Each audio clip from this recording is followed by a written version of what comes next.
आर्थिक जो उतार चढ़ाव हैं देश के, बड़े नजदीकी से आपने उनको देखा है, बड़ी बारीकी से आपने उनको देखा है।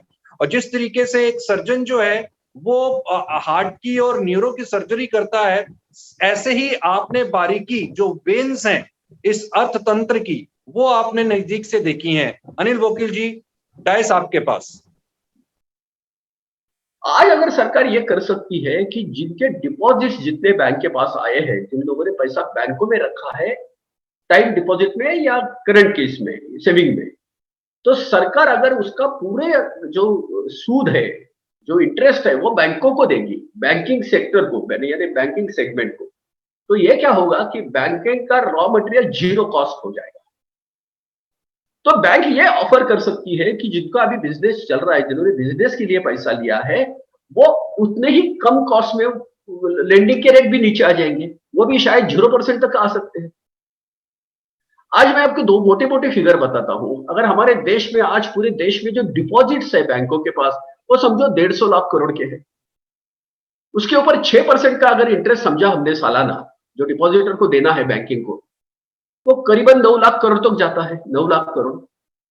अभी उसमें से बैंकों ने 110 लाख करोड़ का लेंडिंग किया होगा, 110 लाख 115 लाख, क्योंकि 10-15% तो बैंक खुद के पास रखेगी, 15-20% जो उसका शेयर होता है, 80% वो लैंड करेगी डिपॉजिट्स की।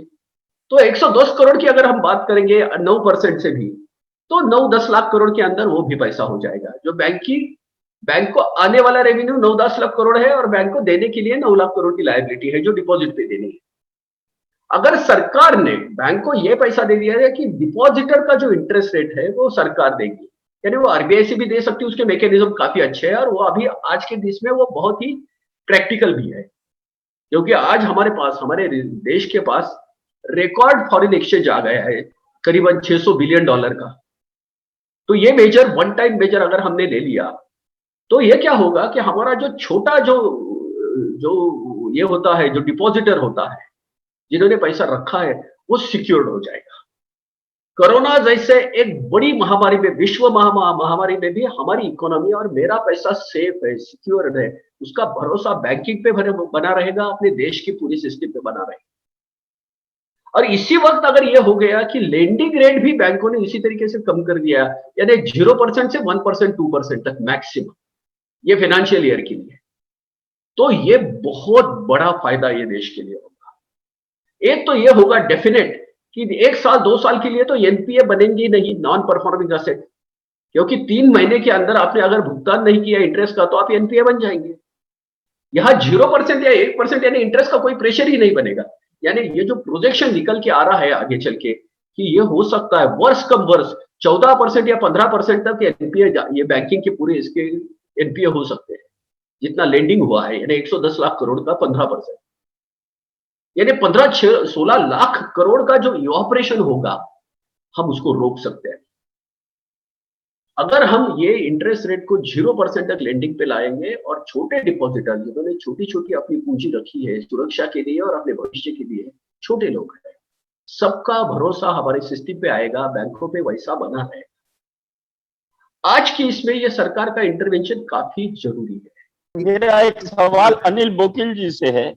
बोकिल जी, एक सबसे बड़ी समस्या इस समय जो हम लोगों के सामने है वो है महंगाई की दर। आप चाहे थोक महंगाई देखिए, चाहे वो फुटकर देखिए, आसमान छू रही है। और उसके पीछे बहुत बड़ा कारण मुझे लगता है कि पेट्रोल उत्पाद है। आप देखिए कि पेट्रोल और डीजल कई स्टेट में 100 रुपया क्रॉस कर गया है प्रति लीटर।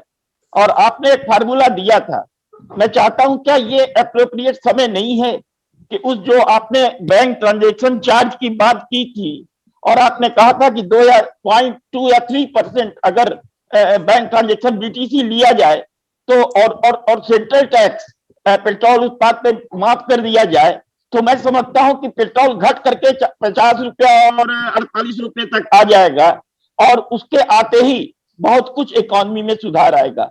आपका क्या कहना है इस बारे में? आज की तारीख में वो कितना रिलेवेंट है? गौतम जी, आज ये बात चल रही थी, वो क्राइसिस के ऊपर की सॉल्यूशन की बात चल रही थी, लेकिन इसमें अभी कुछ डेवलपमेंट इकोनॉमिक्स की बात हो गई, कुछ लॉन्ग टर्म प्रोविजन की बात हो गई। कोविड की इसमें हमें क्या करना चाहिए था? अभी ये जो बैंक का जो इंटरेस्ट रेट है वो आर्टिफिशियल नहीं ले सकते, वो वन टाइम मेजर था, वो क्राइसिस मैनेजमेंट के लिए हमने बात की थी। आपने जो अभी बात की है, तो ये टैक्स रिफॉर्मेशन का फंडामेंटल एक गेट हमें खोलना है, और वो गेट अभी इसी से खुल सकता है जो जो चीजें जीएसटी में नहीं है, क्योंकि जीएसटी में होगा तो वो कॉन्स्टिट्यूशनल चेंज में चला जाएगा और स्टेट के साथ वो जुड़ जाएगा।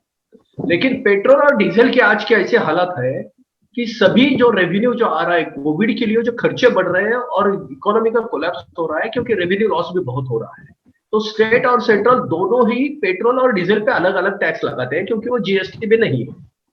आज जब इंटरनेशनल इसमें 110 यानी 75-80 डॉलर तक अभी है, 120 जब डॉलर जाएगा, फिर भी ये 100 रुपए हमने टच नहीं किए थे इससे पहले भी। अभी कोविड की रिकवरी जो रेवेन्यू रिकवरी होनी चाहिए, इसलिए ये टैक्स इस पे बढ़ाया है। तो हमारा ये सजेशन था कि ये इन्फ्लेशन को, क्योंकि ये बेसिक ट्रांसपोर्टेशन और एनर्जी क्रिएशन में जो आता है, थर्मल एनर्जी में डीजल का जो यूज होता है, इसलिए ये इन्फ्लेशन बढ़ जाता है। अगर सरकार आज ये करेगी कि एक्साइज ड्यूटी पेट्रोल और डीजल पे निकल जाएगी, वो सिर्फ सेंट्रल गवर्नमेंट का लुकआउट है, उसमें स्टेट का कोई प्रॉब्लम नहीं, वो जीएसटी में नहीं आता है, इसलिए कॉन्स्टिट्यूशनल प्रॉब्लम नहीं आता है, वो निकाल देगी, तो आज के समय में 2,60,000 करोड़ की सरकार की रेवेन्यू लॉस होगी। लेकिन डीजल और पेट्रोल का जो प्राइस है वो इमीडिएटली 35 रुपए या 37 रुपए से नीचे आ जाएगा, 37 रुपया, 35 टू 37 रुपीज पर लीटर नीचे आएगा। अभी 2,60,000 करोड़ 2.6 ट्रिलियन रुपीज, इसके 60 ट्रिलियन रुपीज, इसकी रिकवरी कैसे आएगी? तो हमने ये सजेशन दिया था कि आप बैंक ट्रांजैक्शन पे, आज के बैंक ट्रांजैक्शन पे आप सिर्फ 0.3% यानी 100 रुपया पे 30 पैसा, 30 पैसा, ये अगर आप टैक्स लगाओगे, 30 यानी बहुत ज्यादा हमने लिबरल बताया था, तो 6,60,000 करोड़ की रिकवरी हो जाती है, 6.60 ट्रिलियन रुपीज। अगर आप 20 पैसा लगाएंगे यानी 1,000 रुपए पे 2 रुपया, तो आपकी रिकवरी 4,40,000 करोड़ हो जाएगी। एक तो आपको 2030 तक फोसाइल फ्यूल को आपको खत्म करना है, यानी आपको टैक्स को अल्टरनेटिव कोई तो एक आपको ये ढूंढना भी है, जरिया ढूंढना है। आज का ये समय है, बैंक ट्रांजैक्शन टैक्स आप इंट्रोड्यूस भी कर सकते हो, और पेट्रोल और डीजल की प्राइसिंग जो अब आर्टिफिशियली जो बढ़ रही है टैक्स की बर्डन से, इसलिए देश इन्फ्लेशन के चक्कर में जा रहा है, क्योंकि एनर्जी कॉस्ट बढ़ रही है, ट्रांसपोर्ट कॉस्ट बढ़ रही है, और हमारा मार्केट कॉम्पिटेंसी जो इंटरनेशनल मार्केट में होनी चाहिए वो कम हो रही है। अगर हम इसको इन्फ्लुएंस में लाते हैं तो ये कल कर सकते हैं, ये गवर्नमेंट कर सकती है, इसके लिए कॉन्स्टिट्यूशनल चेंज की जरूरत नहीं है, ये फिनांस बिल की इसमें से हो सकता है।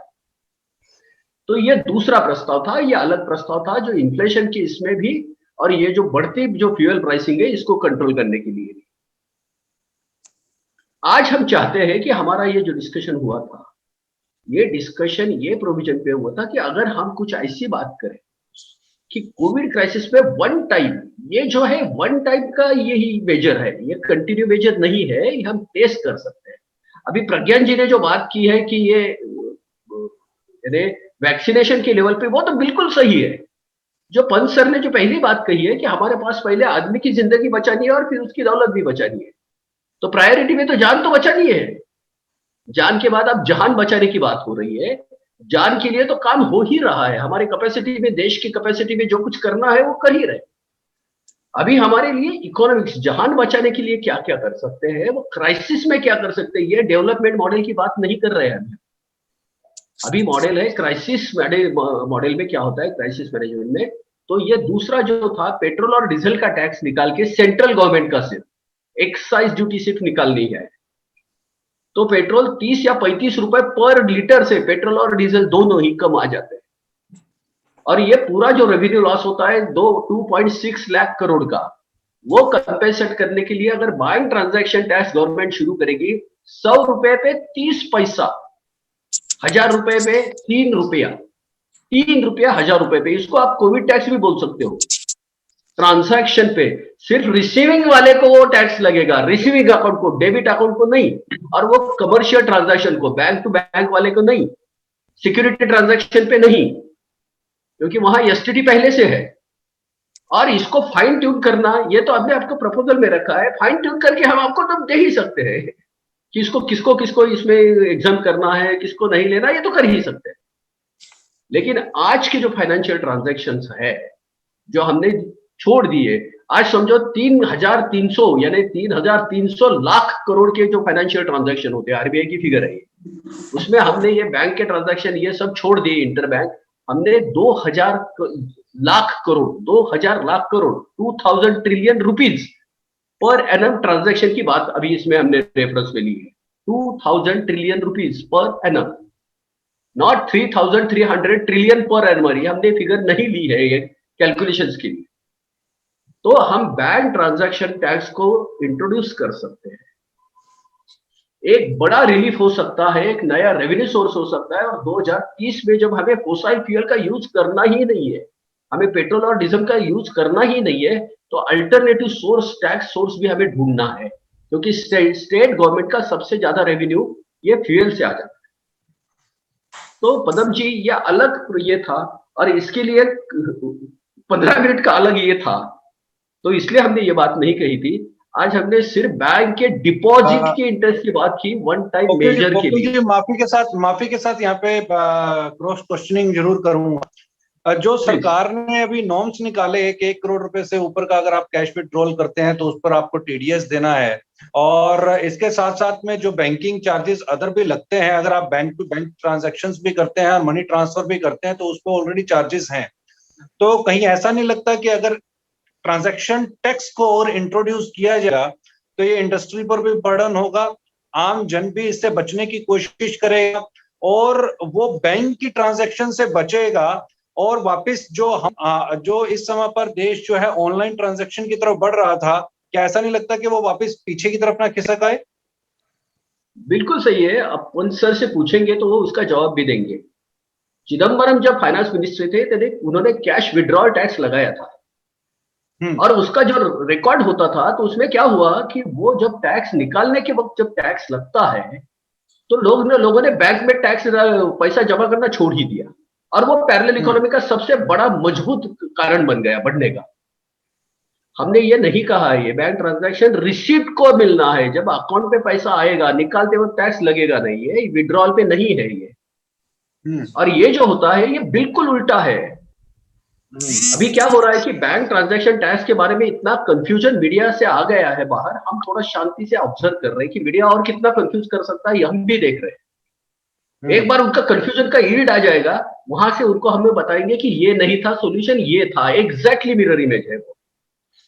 और ये जो आपने जो बताया था वो पहले एग्जीक्यूट हुआ है, चिदम्बरम साहब ने वो किया था, कैश विड्रॉल टैक्स किया था, उनको वापस लेना पड़ा, क्योंकि लोग उन्होंने बैंक में डालना ही छोड़ दिया और वो कैश बैंक के बाहर होने लगी, उसमें पैरेलल इकोनॉमी और बड़ी हो गई। और ये किसानों की जो सुसाइड हो गई इतनी बड़ी, उसमें बड़ा रीजन ये है कि कैश जब बैंक से बाहर रहती है तो पैरेलल इकोनॉमी का वही तो फेल होता है।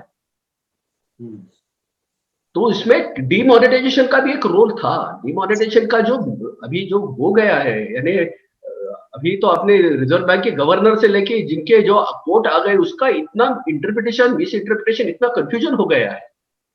आज अगर आप बोलेंगे, किसी भी युवा को पूछिए, देश के किसी भी युवा को, कि अगर आपको फिर ऑप्शन दिया जाएगा कैश इकोनॉमी चाहिए या डिजिटल इकोनॉमी चाहिए, आपको 99% युवा बोलेगा कि हमें डिजिटल इकोनॉमी चाहिए। वही टाइम ट्यून्ड है, वही टेक्नोलॉजी ट्यून्ड है। लेकिन बात ये हो रही है कि प्रोपेगेंडा अलग बात होती है। तो ये कैश के डिपॉजिट पे यह टैक्स नहीं है, कैश के डिपॉजिट पे है, कैश के विड्रॉल पे नहीं है। जब बैंक में आप डालोगे तभी वो बैंक ही उसमें से डिडक्ट कर लेगी, आपके पास कोई डिस्क्रिमिनेशन और कोई ऑप्शन नहीं रहेगा। तो ये बीटीटी का अलग ये प्रपोजल था। तो ये एग्जैक्टली मिरर ये है। नवभारत टाइम से आ रहा है, खासकर अनिल बोकिल जी के लिए पूछ रहे हैं।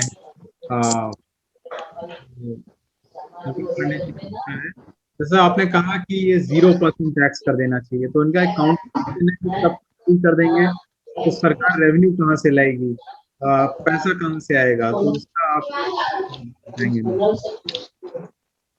नहीं, थोड़ा मुझे सुनने को नहीं आया। 0% इंटरेस्ट को अभी हमने बोला है कि जैसे बेल आउट देती है सरकार जी, अभी ये सरकार ने देने की जरूरत भी नहीं है, वो आरबीआई भी दे सकती है। आरबीआई के पास भी जो होता है, बैंकिंग के पास जो एसएलआर होता है, और बैंक का जो फ्यूचर लॉस होने वाला है एनपीए का, वो तो बचाना है ना। उसमें सिर्फ इंटरेस्ट का लॉस नहीं होता, उसमें कैपिटल का भी इरोजन हो जाता है। आप बिजनेस इतने दिनों से बंद है तो उनको खुलने के लिए और फिर उनके फर्स्ट गियर में से लेके सेकंड गियर में चलने के लिए और टॉप गियर में जाने के लिए कुछ समय लगेगा। उसमें कैपिटल का इरोजन होगा, सिर्फ इंटरेस्ट का लॉस नहीं होगा, तो कैपिटल का इरोजन भी होगा। वो बचाने के लिए सरकार बैंकिंग को सपोर्ट करेगी, यानी आरबीआई में वो इंड्यूस करेगी पैसा, और आरबीआई बैंकिंग सिस्टम को, यानी वो कोऑपरेटिव बैंक से लेकर नेशनलाइज्ड बैंक तो पूरे को मिलेगा।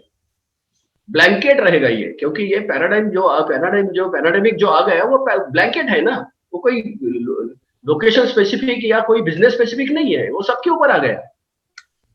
हमें कहीं चीज में ब्लैंकेट पॉलिसी की भी बात सोचनी पड़ेगी। हाँ प्लीज। रवि जी, एक चीज मैं बोलना चाहूंगा, अनिल बोकिल जी का जो प्रस्ताव था शायद सरकार के पास गया था, लेकिन इसको जो माननीय मंत्री जी हैं पीयूष गोयल भी, कहीं मैंने सुना था कोलकाता के किसी वेबिनार में कि उन्होंने इसको एक्सेप्ट किया था, लेकिन उसको कमेटी बैठा के जो रिव्यू किया तो शायद वो फिजिबल नहीं लगा भारत जैसे देश के लिए जो है।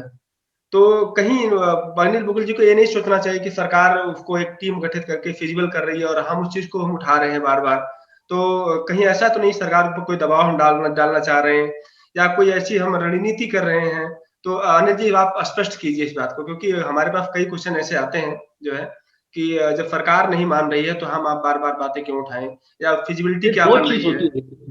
सरकार, ये दो व्यक्तियों के बीच में डायलॉग नहीं होता, आम आदमी का और सरकार का। सरकार की पॉलिसी होती है तो 135 करोड़ के इसके ऊपर उसका फर्क पड़ने वाला है, तो बहुत कॉन्शियसली होगा, ये हमें भी समझता है और वैसे होना ही चाहिए जैसे नीति आयोग काम करता है। लेकिन कभी कभी ऐसा होता है कि कोई रेडिकल स्टेप जो आती है वो सोसाइटी के क्रॉस सेक्शन से आती है, सिर्फ वो एकेडमी या इसमें से नहीं आती है, तो उसका वॉइस कहां तक पहुंचेगा?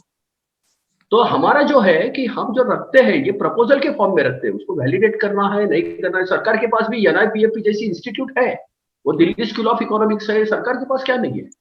लेकिन उसमें वो सुनने के लिए सरकार ने भी अभी ये करना चाहिए, जैसे मोदी जी ने अभी किया है कि लोगों के साथ उनकी डायलॉग हो जाते हैं कम्युनिकेशन में, हम उसमें प्रस्ताव भी रखते हैं। लेकिन हमें भी ये मालूम है कि ये प्रस्ताव जो होते हैं वो 135 करोड़ के लिए स्वीकारने के लिए सरकार को कुछ समय चाहिए, उसका वैलिडेशन के लिए, वो तो है, ये तो ऐसा ही होना चाहिए।